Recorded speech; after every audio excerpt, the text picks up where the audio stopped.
ក្រុមជម្រើសអាស៊ានអសានឹងចូលរួមប្រកួតមិត្តភាពជាមួយនឹង Manchester United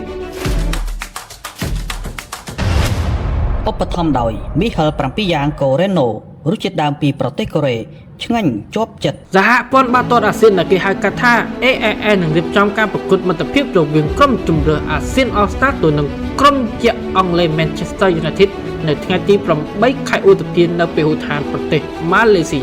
បើតាមសេចក្តីប្រកាសរបស់ AAS ក្រុមអាស៊ាន All Star នឹងត្រូវដឹកនាំដោយលោក Kim Sang-sik គ្រូជម្រើសជាតិវៀតណាមការសម្រេចឲ្យគូសជាតិកូរ៉េខាងត្បូងដឹកនាំក្រុមអាស៊ាន All Star ដើម្បីតតាំងជាមួយនឹងក្រុមបិសាចក្រហមដោយសារលោក Kim បានជួយដឹកនាំក្រុមជម្រើសជាតិវៀតណាមឈ្នះជើងឯកអាស៊ានកាប់ឆ្នាំ2024កីឡាករទាំងអស់របស់អាស៊ាន All Star ដែលត្រូវប្រកួតជាមួយនឹង Manchester United នឹងត្រូវជ្រើសរើសចេញពីក្រុមសមាជិកទាំង12ក្រុមរបស់ AAS កីឡាករដែលត្រូវជ្រើសរើសគឺសុទ្ធសឹងតែជាកីឡាករកម្ពុជាលំដាប់របស់ក្រុមជម្រើសជាតិនីមួយៗ